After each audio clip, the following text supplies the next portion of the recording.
your day off. My name is Courtney. Of course, sitting with my best bud, Tony. What's up, man? What's going on, homie? So today we're give our shout outs. We gotta give our shout outs. Yeah, I apologize to our shout out peoples. But so we're at day 2 at Premier Philly again. Yep. And once again, we're in the Salon Centric VIP room. So, big thank yous, huge thank yous, honestly, to Salon Centric and to Premier Philly for bringing us up. Thank you guys. Thank both of you guys so much for just another great year for us podcasting in Philly. It's amazing, right? Yeah. It's we've had a really good weekend, and I can't wait to talk to our guests today. Yeah, this is going to be fun. Yeah. So we didn't have to go far to find her because apparently she lives in Philly and she never, ever, ever leaves Philly. Right. Yeah. we just finished that conversation, right? Exactly. She's a homie and a homebody. And there's so many states that are close by. She just I know, right? Stays she won't Philly. do it. Exactly. Although we did cities, towns. We did sort of meet her at BTC a couple weeks ago. Yeah. So the story is that we went to meet her, and I said hello, and then before the O and hello came out, she ran away and disappeared. She David Copperfielded us. She was just like, boom, she was gone. Right. And then I was like, dude, what happened to you? And she said, I gotta go. I had to go. And then she gave me a hard time that it was just bad timing. And I was like, well, when you're running away from me, it is bad timing, I guess. Look at you. I know, right? I would run away too. Sorry, good point. But you haven't. Here you are. They hear you, and then once they see you, they're like, see ya. See ya. Yeah, I don't blame them at all. No. I do kind of look like a serial killer or something. So we're talking today to Jess Dee and Jess Dee. What's her last name? We're gonna get there. Slow down, Gus. Oh well, we got to slow down. We got to slow down. So her Instagram is Jess Dee Hair, and the truth is that I've been following her for about a year, and as her Instagram is kind of maturing, I think she's giving a lot of value just by reading her posts, because she does those really insane, awesome posts about the industry and just real talk about working behind the chair. Honestly, I don't know how she comes up with content, because she posts every day with something some kind of spectacular content. I don't know where she gets it all. She just, even her story way before that, it to me is so interesting that, as a young person doing some of the things that she did just without, just without thought, just, I'm just going to do it. Yeah, right. It's pretty ballsy. It's pretty, yeah, well, yeah, we'll get into they'll that learn. Yeah. They're going to learn today, right? That's cool. So, should we get in? Yeah, I'm ready for the last name, homie. Oh, what's the phone for? I got to keep up my notes, man. Oh, okay. Yeah, I got to see what we're up to. So Miss Jess Dworniczak. Nailed it. Did I nail it? You nailed it. Look at Tony. Even though we both know that you were just cheating. Yeah, you were cheating. Hey, welcome to your day off. Whatever, dude. Do what you gotta do. I didn't even attempt that name for the first 6 months of my life, so. So it's a married name. It's a married name, yeah. Wow. It's a great name. I hope your maiden name is Smith. Connolly. Connolly? Connolly. Very easy. Hey, that's easy. And I was like, I got to take this friggin' name, don't I? It's the right thing to do. You should have had him take your name. So we joked all the time, the countdown to the wedding was always all right, 6 months till you become Anthony Connolly, 2 weeks till you become Anthony Connolly. And he did not like that joke very much. He didn't like it? Didn't like it. Because he's like, I'm a He's a prideful person. He is a Dworniczak. If you know the Dworniczak. they're all very prideful people. Can we just give a poke out to Nina and Jay that yeah, definitely, because they couldn't necessarily get that name right, but you did. You did get it right. Whether you cheated or not, you did get it right. So hey, listen, when you have a name like that, you have to cheat, right? Yeah, right. I tried to make it Italian. My mom's Italian, so in my mind, I was making it D''. I just kept wanting to go that way, right, and right. it's not that way at all. How would you say it in Italian? Give me an Italian accent to say. No, come on. We're going to do the accent. It's going to be Indian. You brought it up. You said Italian. You brought it up. First of all, you cannot make that name sound Italian. There's not one. Dworniczak. Not one chance. Right. Like making that, that's all you got. That's all you got. Like by using the fingers. Yeah, that's That's it. all it That's takes it. to make it. And you just look angry when you say it. Right. Yeah. Nailed it. Italian. Oh my gosh. So the accent that we do here, like we said before, I mean, this is Philly born and bred, right? Mm-hmm. But she could care less about the Eagles. We just found out. I feel like people are going to want to crucify me when they hear that. Oh, I'm like yeah. one of 5 people that do not give a shit about football. Look, she's going to walk out of the convention center and Get shot. I'm stoned. just going to get Yeah. picked off right outside.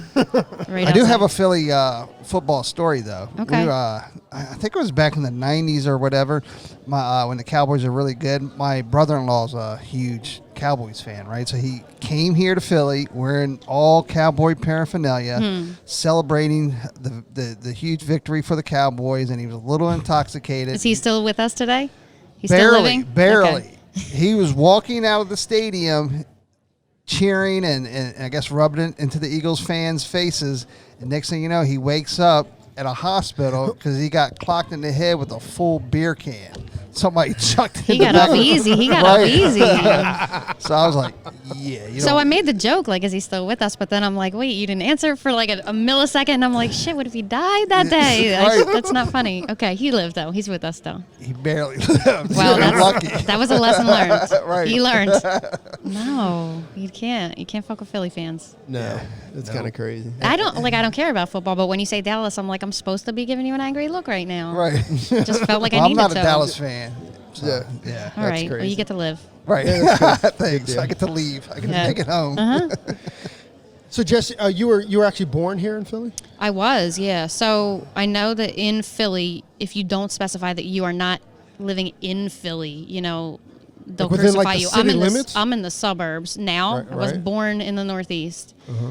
Lived there when I was a kid, and then we moved up to Hatboro, which sounds ridiculous. So nobody knows what Hatboro is. It's like population 10. Right. But how far is it? How far? 30 from the- minutes. Like It's 30 like minutes. Walla Walla. Walla Walla, Walla Walla, Washington. Yeah. Exactly. So, yeah, I lived there, and I've been there living at my parents' house. Why do I overshare on, when people are listening? Yeah, I've lived in the same goddamn house for 9 million years. Is that right? So it's I'm it's that the same old. house as like that you grew up in? Yeah, we moved there when I was 10, and I've been there living the dream with my mom and dad. Good job, Mom and Dad. Like, why do I always feel like I need to tell on myself right away? No, but that's a mom and dad's dream. You get to keep your kids forever, It is. right? That's It's it, my man. dad's dream. I don't know about my mom's, though. I don't know. Taking My your dad, daddy's girl. he wants it to be like a Manson family compound thing. Like, Right. That's me. he's like, let's just build houses in this little ass yard, Yep. and we'll just all keep living there because we're not bothering each other at all. Because he lives in some fantasy land where that's real. That's the normal, thing. right? And my mom's like, I'm not gonna be mad when you leave, just so you know. I'm like, I got it, Mom. I'm working Got it, on Ma. it. Got Thank it, you. Ma. I'm working on it. Yeah, I've been working on it for many, many years. Forever. Forever. Yeah. So how'd you get in the industry? That is a funny story. So I always feel like I'm supposed to say, like, oh, I always knew I wanted to do hair. No, Like, no, you're not. Right, but 'Cause like this that's is the real. I know, but I feel like that's what like people expect you to say. And I'm like, so I dropped out of community college like 8 times, and then was just like, all right, like I'm old now, like let's pick something. I always had a lot of interest. Like, all right, I was going to be part FBI agent, part, I don't know, I was going to join the military, part hairdresser, part teacher. I'm like, I'm going to just do all these things. Whatever. So I just moved through them. And when I didn't like go into that class because I was 17 years old, I just kept dropping out. And then, eventually I'm like, hey, I'm 23. It's not cute anymore. Right. So I'm like, you know what? Let's try hair school. I always had an interest in it. My mom was a hairstylist when we lived in Philly in the 80s. So it was like frosted, big blonde hair, looking like an Italian dream. And I tried it, and I loved it, which was that was good. I don't know what the hell I would have Did you find?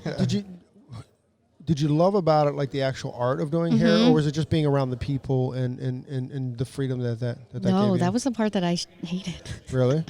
That's okay. Yeah, so I loved being creative. I feel like everyone in this industry, like, we're not people that you can kind of like box in easily, Like, we could never work 9 to 5s. We could never sit in a cubicle. Like, you know, we need certain things to live, whereas other people can maybe fall in line easier. So for me, I love the creative end of it. But, like, you know, if anybody knows me at all, like, the people end is like, it's like a delicate art I'm trying to balance all the time for me. So, I mean, that's definitely cool. I mean, that's a whole other rant I could go on. Like, there's a lot of great things to, you know, building relationships with people and getting to know people. But that's also a tricky part of it. You know, when you're like what do they call it? Like an extroverted introvert. I feel like that's me. So did you go to a hair school or did you go to? I did go to hair school. Yeah. I went to Jean Madeline in Philly, which is hilarious because I don't live near it. And I drove down every day. Because you want the name, like that's the fancy hair school, Sure. and I lived like a minute from an Empire, which, knowing what I know now, like you get the same friggin' education. So if you're listening to this, don't drive 90 minutes every day. Just go to the close one. You're getting the same friggin' license. So yeah, that's I did that, and yeah, it was like a quick moving roller coaster after that. I feel like. Did you struggle in any way in school, or did it just come in naturally? School or in hair school? Hair school. Hair school. Yeah. In hair school, no, I don't think it came naturally. Like there were like those 1 or 2 girls there that just had it, and everybody else had to like earn it, like Right. chase it. I didn't just have it. I was so anxious. I was a mess.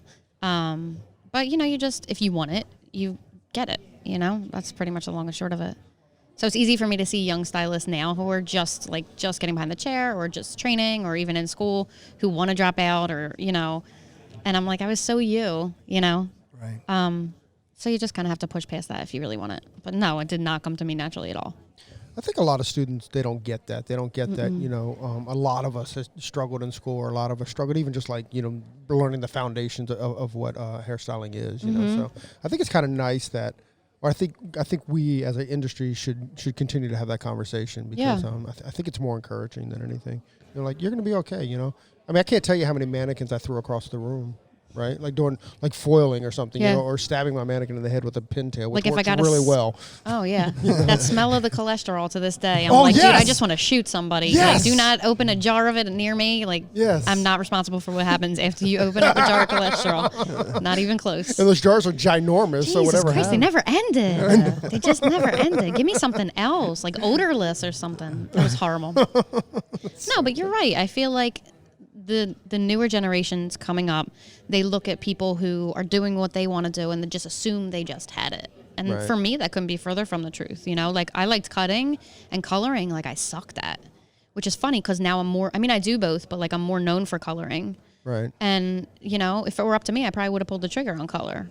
And I'm so glad I didn't because, you know, nothing good just comes to you. Like Right. that's some You gotta work weird it. instant gratification, like social media thing that we think. But Well, back to that. I mean, again, and back to the conversation before. I think that, you know, when you're a young stylist, what you're seeing is like awesome hairdressing going on. Like when we were coming up, like the only place you really saw hair was in trade magazines, and that was like, oh, they're the elite. Well, now like there's so many people that are in the elite as far as like how great hair is looking, and it can be one of two ways. It can either be very, very intimidating as a young stylist, or it can be very encouraging, saying like, oh, you know, that's something to work towards. So, yeah, absolutely. it's kind of crazy, isn't it? Yeah, I don't know. I just feel like, you know, we were just talking about this, but social media has changed so many things for such a good way, but also there's like a lot of, you know, with every pro there's a con. Sure. And I just feel like it's hard for the newer generations coming up in the industry to have realistic expectations of just so much, including, you know, life and what life is supposed to look like. You know, like when you're doing that work-life thing and you look at social media and you think things are something that they're not based on the shit that people want to, the highlight reel, you know? Sure. And I talk to a lot of younger stylists who just get extremely discouraged basing, you know, where they are and where they want to be and what someone else is showing you. You know what I mean? And that's shitty. So I feel like it's good to have those conversations, and, you know, I try to have those conversations on my social media.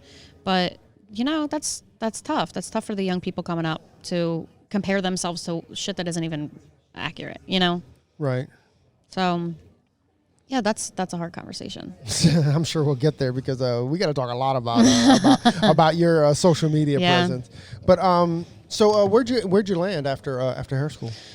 So I worked at a local salon in hair school, and I was the assistant, but I like to think of it as the shampoo bitch. So, We were all that, man. right? Like, yo, shout out to the assistants, because that is like a thankless job. And, you know, when your assistants call out, you realize how much you need them. Like, yeah, that's tough. So I was the shampoo bitch at a salon, and I hated every bit of it. I hated it. And all right, so to be fair, I was a lot older than a lot of people in that position at that time. And by a lot older, I mean, like, I wasn't 16, 17. Like, I was 23, probably 23, 24. And I'm working with a bunch of young girls doing the same job. And I'm over it. And that the salon wasn't for me. So, I mean, if I'm giving you the real version, eventually, after I got my license, I got fired. Oh, wow. But it was a good thing, right? Because I stayed there way too long. Like, Well, what did you get fired for? So I wasn't happy there, and it was like becoming extremely visible. So I guess like, So you're saying you hold your emotion on your face? I mean, I'm better at it now, but 23-year-old Jess, I guess. Like, I know people like that now. I'm like, I was totally you when I was younger. But yeah, I guess it was just like hey, we need to have a mutual parting here. This ain't working, right? But honestly, I would have hung on way too long if they didn't let me go. And I sobbed like a little bitch, but it was a good thing, right? Sure. I mean, so much good came after it, but yeah. So I worked there assisting for a couple years. What the hell else did I do after that? Okay, so Craigslist was where you find jobs. Then are we still doing that? Is that where you find jobs? I don't know. I think it's probably social media now, but so I see this job ad on Craigslist. It's for the salon that's like, I don't know, 30, 40 minutes from me. And they are hiring like a junior stylist type, right? So I go there, and I quickly learned that the owner is a businessman who just evicted the owner of the salon that he owns that building.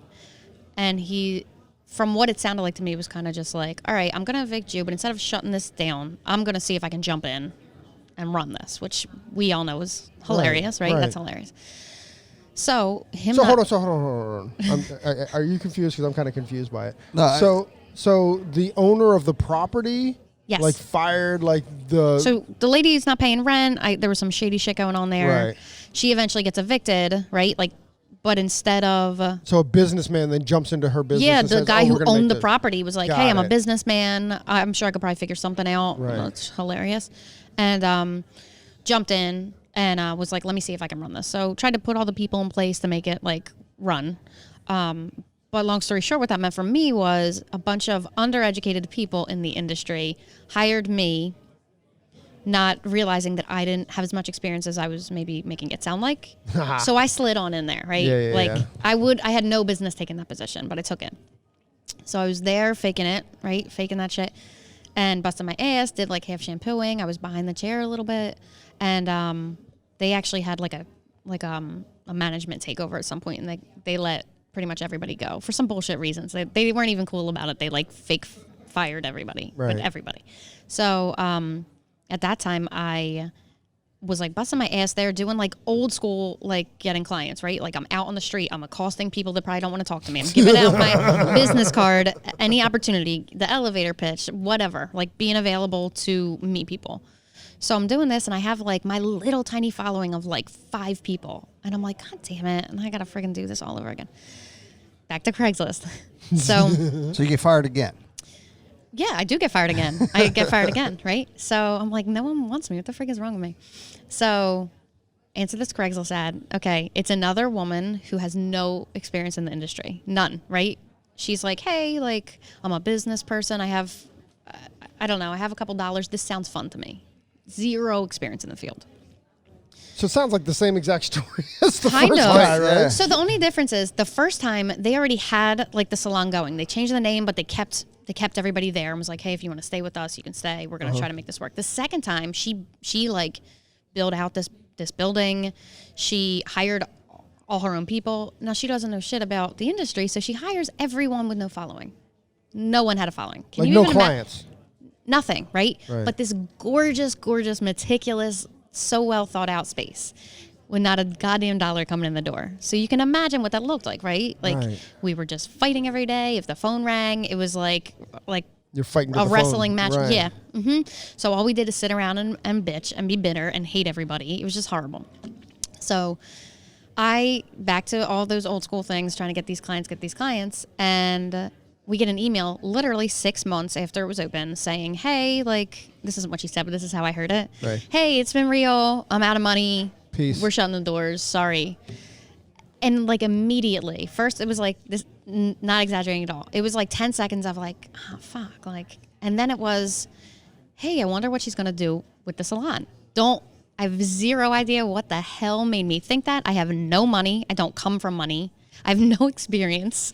Like, I gave you the short version of exactly how it played out. So I have like 1 year experience behind the chair, like if that, and probably like $30 in my bank account without exaggeration. Like, Right. unless I got overdrafted that month. So maybe like no dollars. And I'm like, hey, Ma, like, what do you think? And my mom's so sweet, bless her heart. And she was like, oh, okay, like maybe.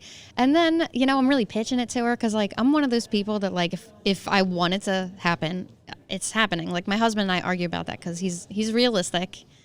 And I am like, no, if I want it, like, I'm taking it's not happening off the table. Like, here's the 3 ways it could happen. Like, pick one. Right. So, I mean, fast forward, I ended up buying this friggin' salon.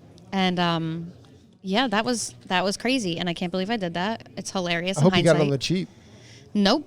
Quite the opposite. Quite the opposite. I let these people like tell me, a story, and I believed it because I don't have any friggin' experience. That's one of my girls. So yeah, I don't have any experience, and whatever they told me, they're like, yeah, this is like a hot commodity. People are looking, and yeah, we could get this for it. And I'm like, well, shit. They gotta be telling me the truth because it came out of their mouth. Like, why would anyone lie But to yet me? it had no business, so that you're not really buying a business, you're buying a space. This beautiful space with no friggin' revenue, none. So I bought it for what they were asking, and it was like, she kind of made fun of the original owner about like not having any business in there, but she committed the same crime. yes, She bought a salon with nobody walking in the door. That's fair. That's fair. All right, it's like a remixed version. Like, okay, all right, whatever. So yeah, then I was subletting from her. She was on the hook for her lease term, and it was like I was going to ask them. They weren't there. I don't remember how long the lease term was, but it was like they had like another 4 or 5 years or something. Right. So basically, I bent over for 4 or 5 years, and because I'm just this kid, I was 26 years old. And Did you take a loan out or did? no, I'm shaking my head, but no one could see it. I did not take a loan out. I borrowed money from anyone that would lend it to me. Wow. And like, when people are like, oh, we don't come from money, but like, I don't come from money. Like my parents were like, hey, here's $10, or, I mean, it was like a little bit more than $10, but like, Right. No, Not I a lot, get it. right. So Yeah. any like family member that would be like, all right, here's $300 or whatever. And I did have like a distant family member who I just started doing her hair. I'm like whining to her about how like I got to leave the salon and start over. And she was like, all right, well, I'm going to lend you a couple dollars. And I was like, what the hell? Like, I barely know you. We're super distant. And we just started building a relationship. And she did lend me like the bulk of it, which was just like a weird act of God. Like, the way the stars aligned for that scenario was crazy. So yeah, I was very much on the hook for very large monthly payments back for that. And, somehow So not just the lease, but the actual, but the people Exactly. that you had to pay back. huge to. lease, and I was paying for the assets, so another huge payment for that, and then paying back huge payments for this money that I borrowed. And at this point, how many people did you have working in the salon? How many people weren't taking clients in the salon? Oh Lord! So by the time we ended up leaving that space, I think there was like 4 of us. It varied, because I was like a quick to fire person, I feel like. So it varied. But I think there were probably 4 of us, generally speaking. But by the time like the lease was up and we ended up moving locations, by the time that was up, like, I don't know how, but I got that motherfucker profitable. And I was so damn pleased with myself because we were in there for 3 years, 4 years. I don't know, but I don't know. Looking just back made at it that, work, I'm like, right? yeah. So were you taking like any business courses or anything at the time, or you just like No, not you're at all. dying every day? Yeah. Like I'm Googling, like trying to get whatever resources I can pull on my own. I didn't know anybody that knew anything. And, social media was just starting to be like a thing, right? And this was 2012. So So she had a MySpace is what she was saying. I had a MySpace. My husband was in my top 8.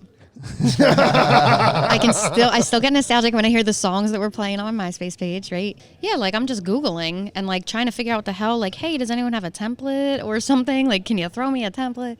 But you know, trial and error. It's like, hey, we're syncing, and then it's like, this isn't working. Let's try something different. And Right. you know, I feel like I became knowledgeable just from failing, like month after month. You know, and it was a lot of failing before it was succeeding. Like Right. mostly failing, just succeeding right there. Kind at of the end. figured out what didn't work. Right. What was left And that's that pretty much what worked. my whole life story, like figuring out what didn't work and then trying something different, really. So, yeah, I mean, I just, like, guessed along the way and saw what stuck, throwing shit at the So- wall and seeing what sticks. So let's go kind of back to that. Mm-hmm. Like I'm curious as to what you found was successful. You know, Okay. so what like in those days, you know, you said you made it profitable after Mm-hmm. 3 or 4 years. What were those like keys that you think that made it profitable? Like what mistakes were you making before, and then how'd you clean those up to make a profit? Okay, so what mistakes I was making before? How do I word this so I don't sound like the Grinch of business?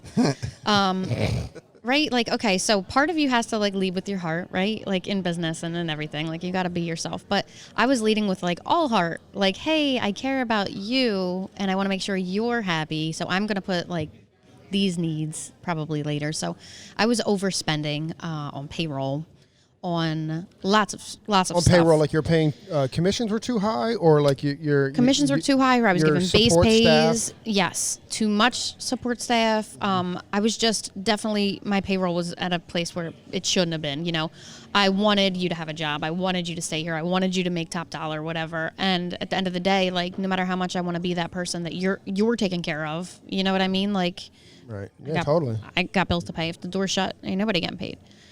So, you know, I overspent on payroll a lot, and I overspent a lot of shit. It was like you have all those like luxuries that you see that you think you need, right?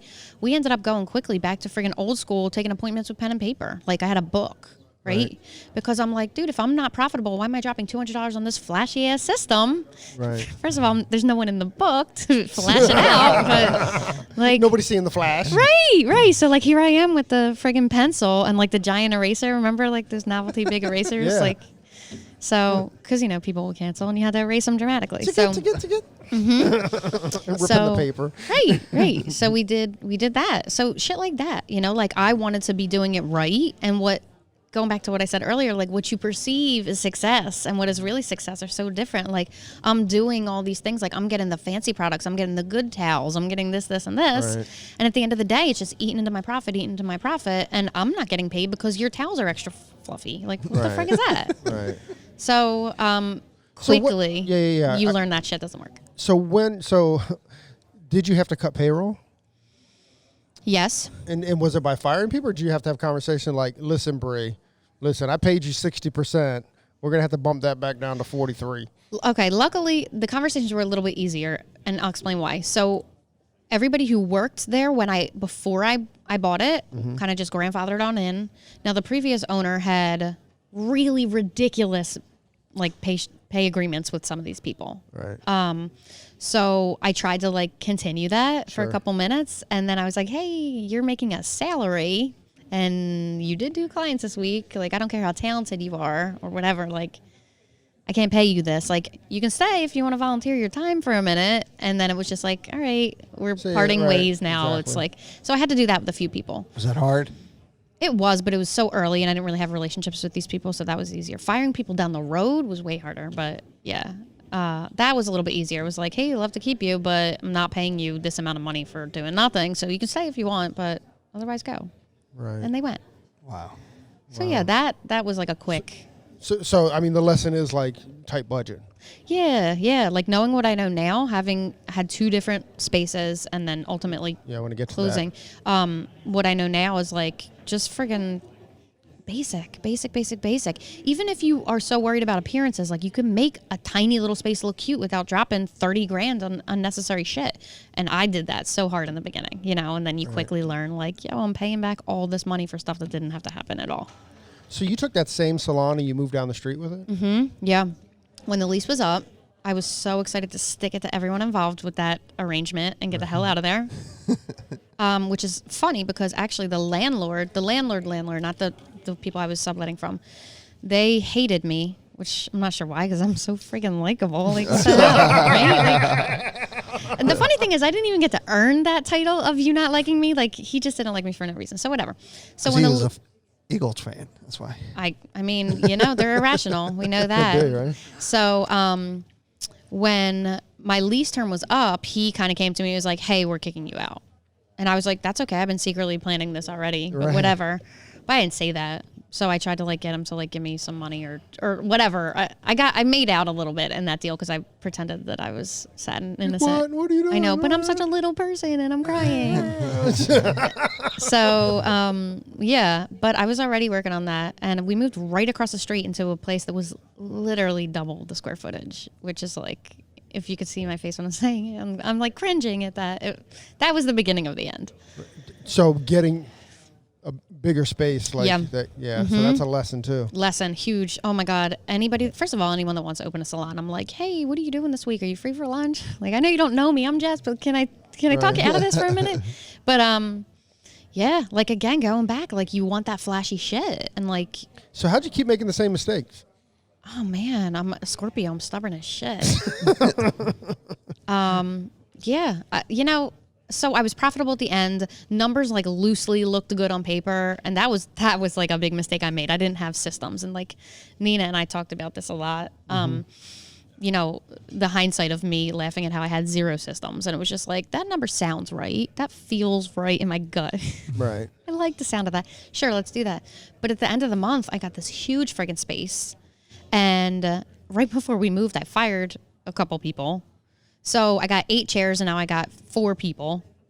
And that was just like its own shit show. It was just like, we started up here and just kind of, tapered off there. And then I started losing my mind, and it was just like the beginning of the end. The whole thing was just a shit show. Wow. Yeah. Where are those stylists now? Listening, maybe? I don't know. Hey, that's fair enough. Girl. No, a couple of them opened up their own salon.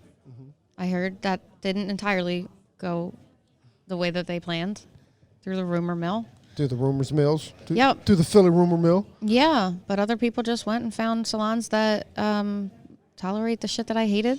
So I don't care. Whatever. You're not my problem. I don't give a shit what you're doing. Right. I mean, I don't. Good riddance. Gotcha. Goodbye. So you wouldn't advise just jumping into salon ownership without systems or anything like that? So no? I wouldn't. Okay. I would advise it if you're mentally unstable. No, I'm just kidding. If you're rich, if you don't need any money from this, and if you have a ton of money to gamble, there's people out there that just have money. I don't know what the frig they're doing, and I want in on it, but I'm not one of them. So, yeah, I mean, if you are prepared to take a huge financial risk and be bringing nothing back for quite some time and investing a ton, then do it. But if you got mouths to feed at home and they're relying on that, I will literally talk you out of it all day long. Oh my gosh. I would. I mean, there's successful salons out there, but you really got to know what you're getting into, right? Like, yeah, absolutely. I just think a lot of people go in, like I did, thinking it was going to be something that it wasn't. And, determination and like that, like tenacity, it can't get you 100% of the way. It can only get you like 70, and that last 30 is going to make or break you. So I just feel like people need to have like a serious, honest talk with themselves before they get into that shit. Yeah, you should. I mean, you need to seek out the whole kind of, like you said, the spectrum of what an owner looks like. Yeah. If it's just all, hopes, I think I can make it work, and, this has been my dream, you might get yourself in trouble. Mm-hmm. I feel like if I could offer one piece of advice that if I had to do it over, I would do differently. Get yourself like a business coach. Somebody that you do your homework. Don't just say, oh, you're cute, you post cute Instagram posts or whatever. I like your hairstyle. Like, do your homework, see who you vibe with, see who you connect with, see who has the proven track record, and spend the money. Because if you go in half cocked or not cocked at all, I don't know which one I was, but I wasn't fully cocked, or we wouldn't be having this conversation. This is gonna be a familiar story to you. So, get with somebody and have a strong plan going in, because there was shit I didn't even think about, like taxes. What is that, right? Like, what the frig is taxes? I'm not a real adult. Like, I don't even like to say that word out loud. And, that's a lot of friggin' money that, like, I wasn't even really thinking about. Right. And then at the end of the day, like, that number could take you down on its own. Just how much you pay in taxes is crazy. It's absurd, right? So like I didn't have anyone pointing that out to me. I just had like supportive parents like, okay, here we go. Let's see how this plays out. And that's how it played out. So you're still working behind the chair as well. I am. Yeah. Yeah, that was rough. I was behind the chair a lot. Then I was behind the chair too much. Then I pulled away from behind the chair. Okay, so simultaneously during this transition into the new space, I learned that I have like horrible anxiety. Like that was what all brought it all to a head. So like I was having medical problems during this time. So I was like, all right, I got to get away from behind the chair. You know, it's too much doing both.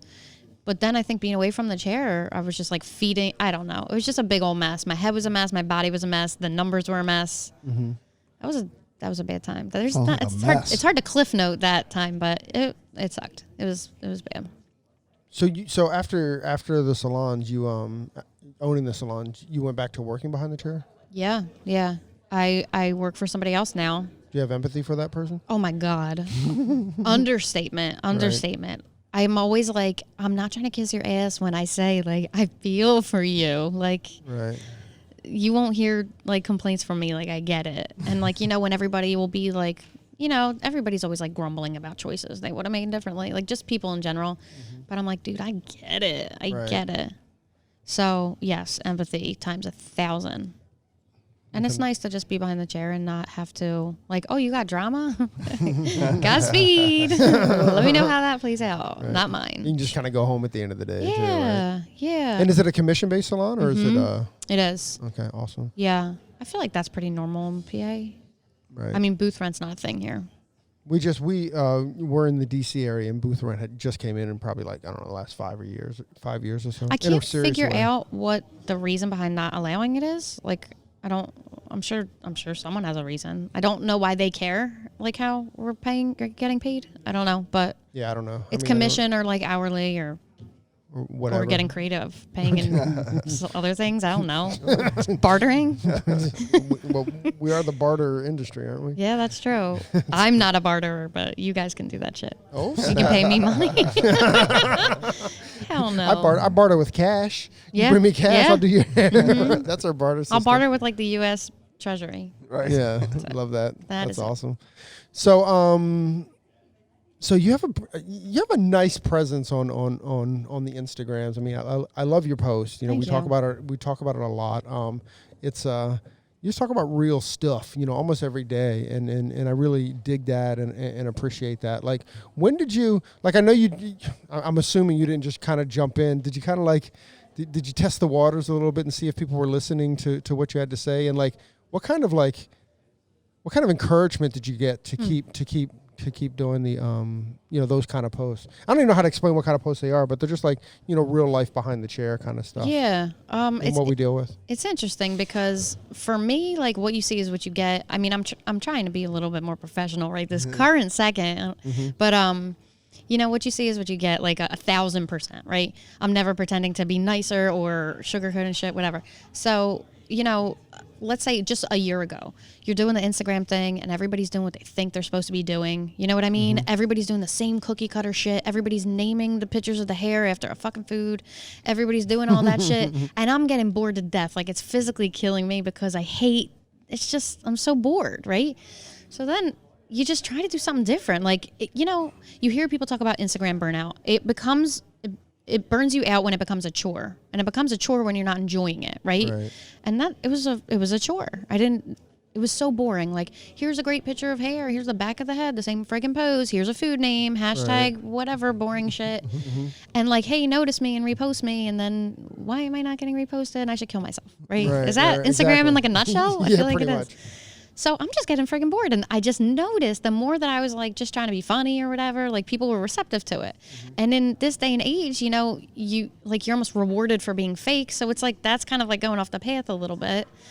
And I felt like I was getting such good feedback. And I was like, it almost was like you're wearing a really tight belt and you're eating a really big meal and you want to just keep letting the belt out a little bit. And by dessert, you're like, who wants to hold this belt for me? Right.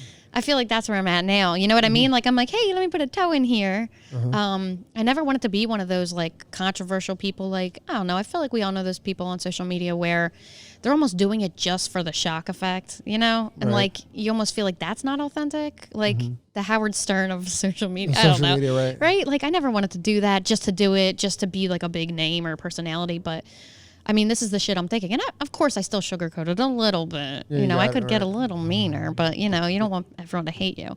But, so, I don't know. I was just getting really good feedback. And it's so funny and so ironic when I stopped doing what I thought I was supposed to be doing is when it started turning around for me, which it feels like such a Chinese finger trap, you know, like the harder you're pulling, like you're stuck in there. And the second you stop, it's like, hey, look, I'm free. You know what I mean? Freedom from it. So that was really cool. And then the second I realized that I'm like, hey, I'm allowed to be myself. And for some reason, these weirdos are enjoying it. What the hell, right?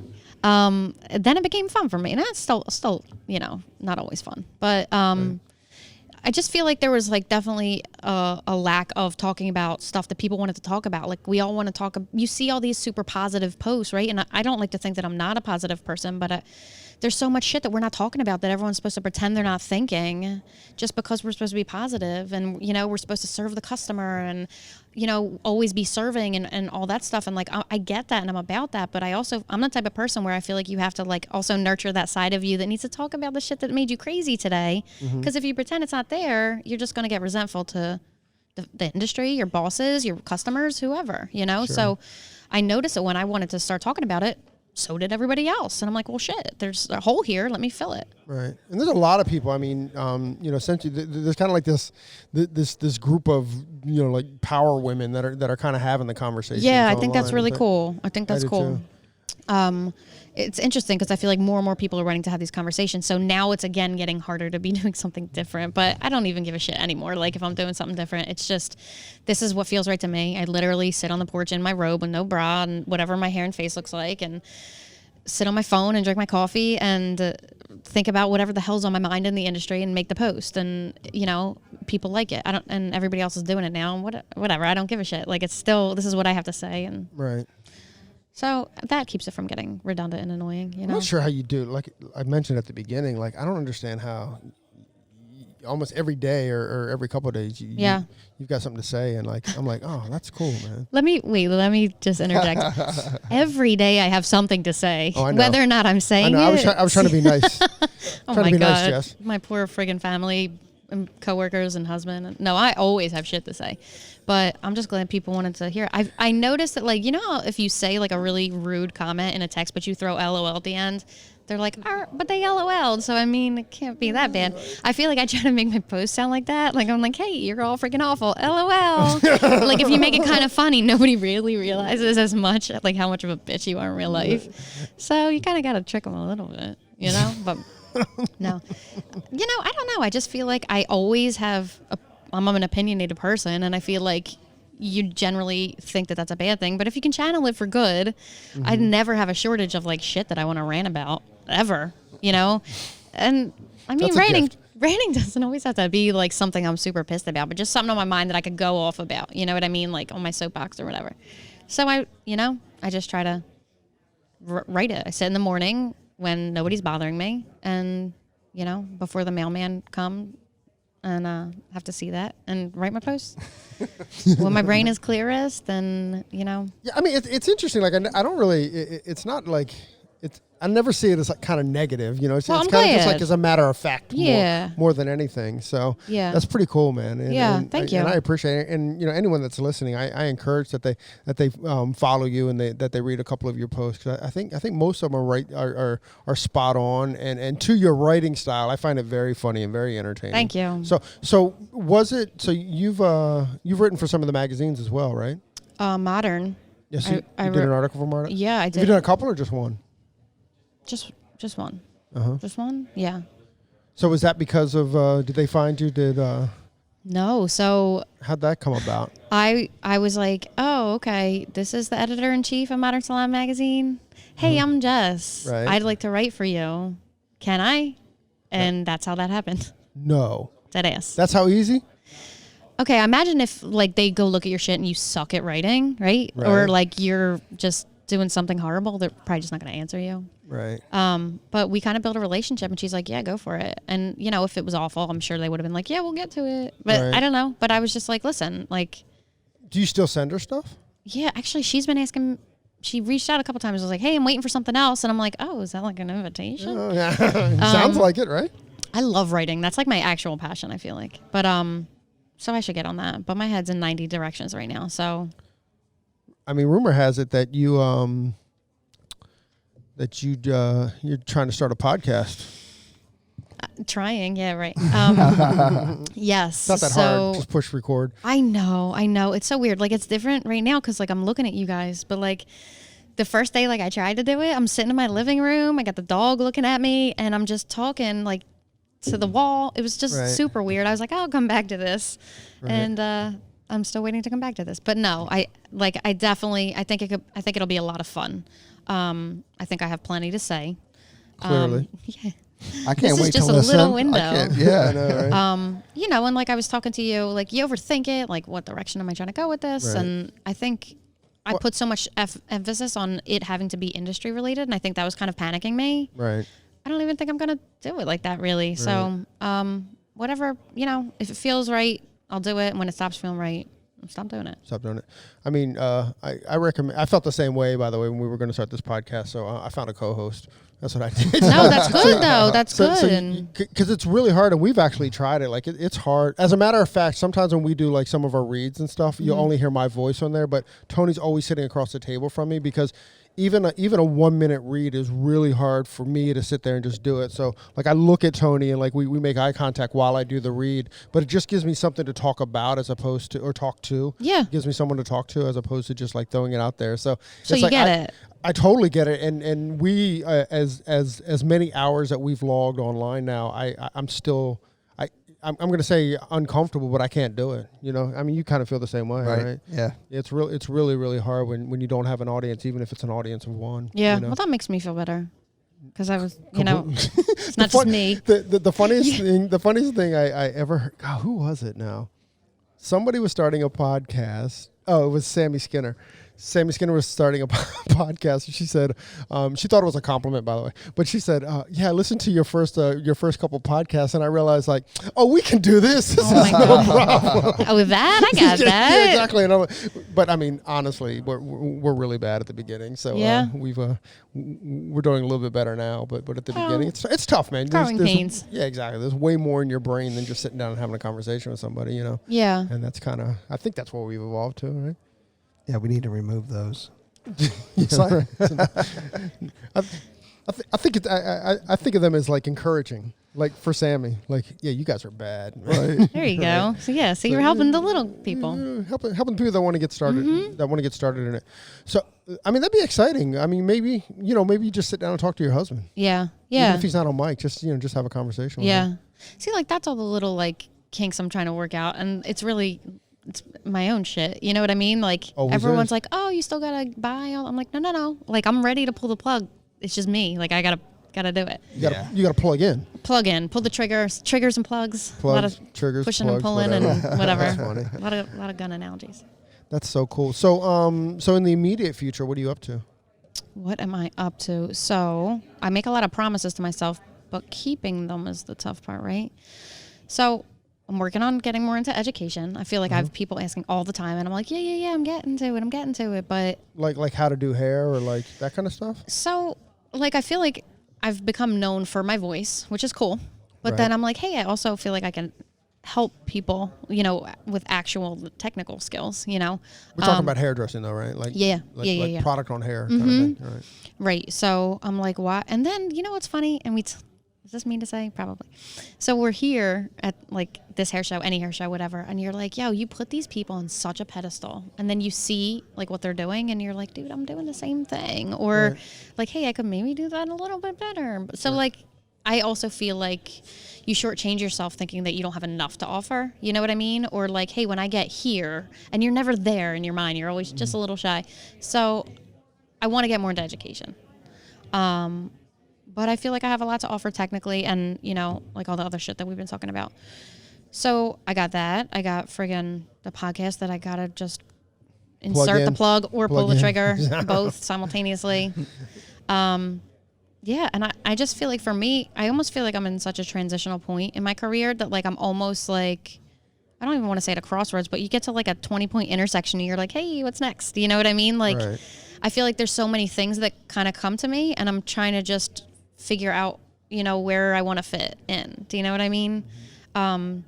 Being behind the chair is cool, but you know what?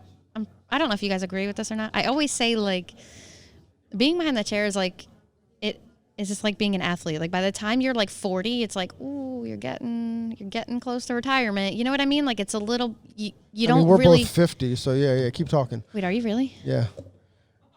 Is that accurate? I'm looking. Yeah. You're both 50. Yeah. All right. Well, whatever you're drinking, save me a cup. So, but you know what I mean? Like it just starts wearing on you. Like you don't see people doing this up to like retirement age, right? Right. So like. Hence the podcast. Right. So that's where I'm going. Like being behind the chair, as much as I love it, like it starts becoming like, hey, what's like, where can I kind of branch off into? Like, because, being behind the chair full time, it has its time. It's funny that you say that because, Corey and I, we still slay hair Wednesday through Saturday, 4 days a week. That's crazy to me. So after my 8th or 9th haircut in a day, just probably in the last year or two that, I'm like, man, my back is getting a little tired. Yeah. Yeah.